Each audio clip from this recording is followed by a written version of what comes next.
Well, today I want to change our sermon title just slightly. I'm going to tweak it. I tweaked it to Are the Ancestors Playing Tricks on Us? On this day where we look back and represent and remember those who went before us. Are our ancestors playing tricks on us? When you ask the introverts how they're managing the pandemic, many will enthusiastically say, "The isolation suits me just fine." One of my good friends likes to say, are you asking me, do you think I'm going to complain about having to be at home with peace and quiet, taking it easy and not having to deal with the madness outside? Well, when you give that perspective, many of us might agree. I've had my share of jobs where every minute felt like slow motion, sitting there in the office watching the time tick away slowly, minute by minute. So working from home provides the antidote for such a soul grinding type of experience. Time moving so slowly feels like a twilight zone to me at times. And there's another zone. When an athlete loses the sense of time and experiences flow, that's called being in the zone. Think of LeBron James, who just won another NBA final, Serena or Venus Williams, or back in the day, Jack Nicklaus, when he was just knocking down golf tournaments one after the other. Those athletes defined being in the zone.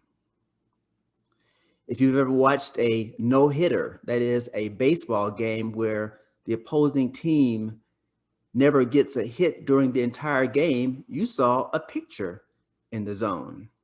An even more in the zone moment would be a perfect game. That's when the opposing team never even gets a runner on base. And that's such a small zone that there have only been 23 such games in baseball history. Well, the pandemic has put us in another zone we've rarely seen in history. This time last year, other than a few scientists, who thought a pandemic was looming right around the corner? Who would have thunk people's parents and loved ones, including my mother, would die and families could not attend their services? In some cases, families had no services or they were streamed. And we've had 2 members here who died and we still haven't had their services. One of my dearest friends that I mentioned earlier had his mother die just a week or so ago, and her service will be streamed. Who would have thought that he would have won the presidential election in 2016? Who would have thought we'd witness elected officials speaking publicly against science? And how about the recent civil rights movement and rebellion? Who saw that coming? It's common for our elders to teach young people to expect difficult times such as these. Our elders rear us in hopefulness, the bright future, and the belief things will work out fine if we do our part. They instill the confidence we need to deal with all circumstances, difficulties, and the challenges that life throws our way. This global pandemic, our political divisiveness, and this weird trick of downplaying the truth caught us by surprise. As the Reverend Bill Sinkford said, we were not prepared for it. His analysis depicts a hard reality to accept, but it is true. We can't get the current roster of politicians to act in the same manner.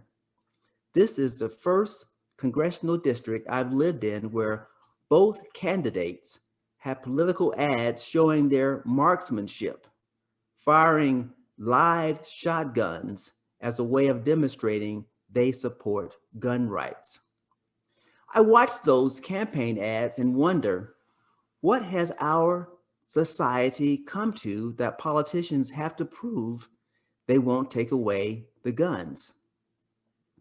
Then we watched that debacle, which was known as the first presidential debate. I felt sorry for Chris Wallace, the moderator. As highly skilled as he is, he couldn't maintain 90 minutes of sanity on live TV. These are, as I see it, first world problems. Yet there are 223,000 deaths so far in this first world country. Public health officials say that many could have been prevented. But we still don't have a national plan for controlling the pandemic. As hard as these times appear to us, we know our ancestors endured more difficulty. They lived through world wars, pandemics, and famines that kill millions. They saw medical technology, including sawing off people's limbs without anesthesia, using leeches on the body, and putting people in iron lungs. And just check this out. I'm only 3 generations removed from slavery. I'm only 2 generations removed from illiteracy. And many of us are only 1 generation removed from families without access to higher education.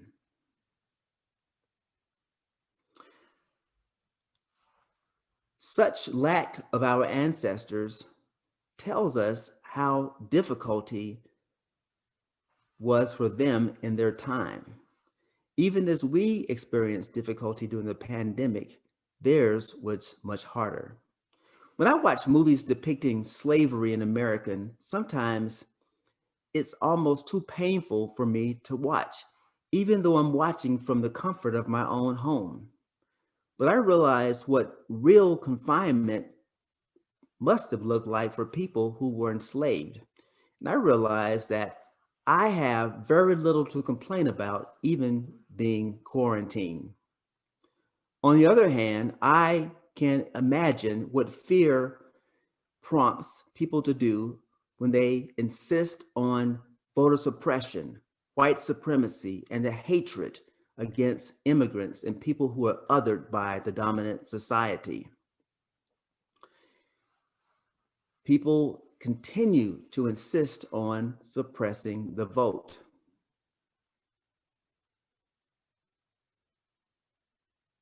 The idea of losing control is casting fear into the hearts of the powerful. Otherwise, why would we have such widespread or universal, as I call it, voter suppression 5 decades after the Civil Rights Bill? At our denominational headquarters in Boston, there's a plaque that honors Jimmy Lee Jackson, James Reeb, and Viola Liuzzo, called the Selma Memorial Plaque. These 3 UU ancestors died during the Civil Rights Movement. Decades later, we UUs and all people who stand or side with equality and equity continue this work. I attended a virtual seminar on religious liberty in Cuba just 2 weeks ago that Elena invited me to. And the struggles there are just enormous compared to what we deal with here. And just think, this time last year, before the administration shut down the borders, the pain and the suffering pouring into our communities, into our country, coming through the southern part of this hemisphere was an indicator of how much pain and how much suppression and how much crime has continued to force people to flee nations that once were safe havens for themselves. When we examine our ancestors' daily struggles, it puts a new perspective on the strengths within us, and we must use that strength constructively. Reverend Kiyama Rahman says, now is the time to call on the memories of the ancestors who thought they could not walk another step towards freedom, and yet they did. I believe this is exactly right. Now is the time to dig deep into our collective history. She writes, and I quote, "It is that time and place to call on the memories of the ancestors who, when the darkness of their lives threatened to take away the hope and light, reached a little deeper and prayed yet another prayer," end quote. This is the perfect time to call upon your spiritual practices for inner strength. It is a time to say to yourself, what would grandma do? What would daddy do? Did they pray? Did they sing? Maybe they gathered as a community and held each other in friendship and kinship. But the thing is, there's no spiritual practice which gives us immunity or impunity from life's hurts and pains. No amount of money, no amount of education, no circle of friends nor family, nada. Life is full of off-speed pitches. You're standing there in the batter's box and you see that ball coming towards you, and you think, I'm going to knock it out of the park. But just as you swing, that ball dives toward the ground into the catcher's mitt. Maybe that was life throwing you a curveball, a sinker, or a slider. No matter how hard you try, you're not going to make contact with that ball. And just in case you want to see that in action, the World Series is going on now, and that game last night was a doozy. We've got to keep stepping up to the plate. Even when your body and mind say otherwise, you owe it to your ancestors to keep putting one foot in front of the other. I believe this is a trick-or-treat type of season we're living through. The craziness that we see is a reminder that the good universe is a good trickster. And a good trickster knows how to keep you off guard. Many of us remember that song called Rose Garden, sung by Lynn Anderson. Written in 1967, the song was a worldwide sensation. And the most famous line of the song was, "I beg your pardon, I never promised you a rose garden." The fact of the matter is that our ancestors never promised us a rosy future. They knew hard times were a-coming. But there have been treats too. And many of us may not want to admit it, but some of us are thoroughly enjoying this weird time. The Germans call it Schadenfreude. Here's a story that kind of gets at that idea. A magician was working on a cruise ship, but there's one problem. The captain's parrot watches every show he does, and after figuring out the tricks, the parrot starts yelling out the secrets of how the tricks are done. The bird says, "Look, it's not the same hat," or "Hey, he's hiding the flowers under the table." The magician gets enraged, but it's the captain's parrot, so he can't do anything about it. One day on a long cruise, there's an accident. The bow crashes and the boat sinks. The magician and the parrot find themselves clinging to the same plank of wood in the middle of the ocean. And for days, neither says anything. Finally, after a week, with no hope in sight, the parrot says, "Okay, I give up. Where's the boat?"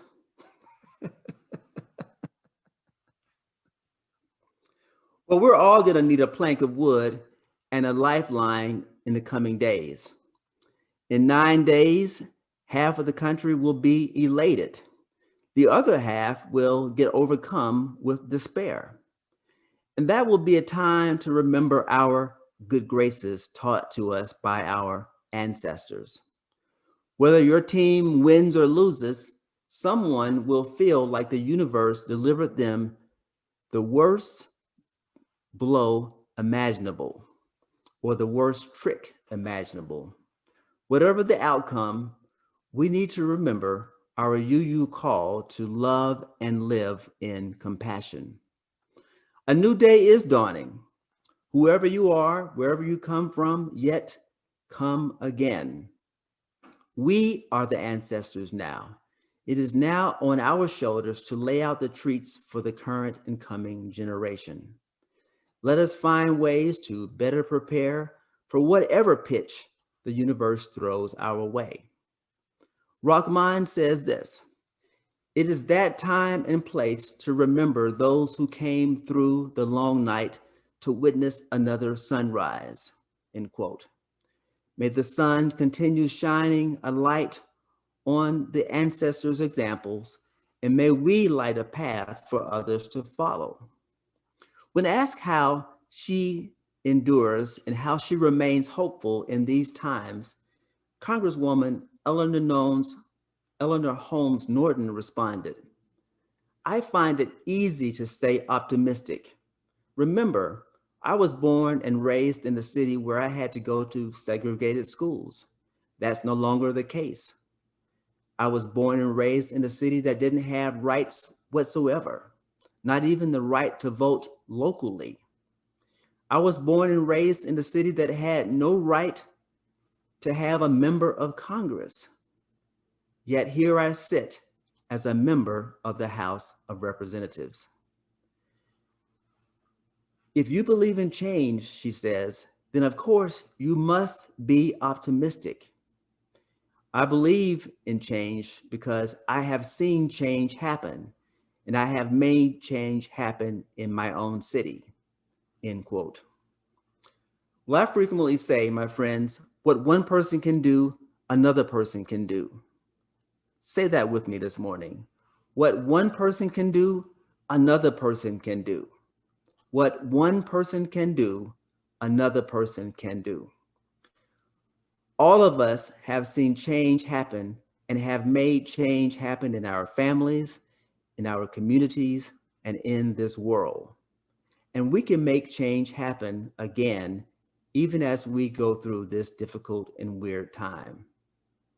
We can make our ancestors proud of how we handle this weird time in our history. Even though this is the silly season, I encourage you to go out and have some fun this week. Trick or treat, my friends. Trick or treat. Happy Halloween. Happy All Souls Day. Y feliz Dia de los Muertos. Get out there and vote. Keep wearing those masks. Ashe. May it be so. Y Amen.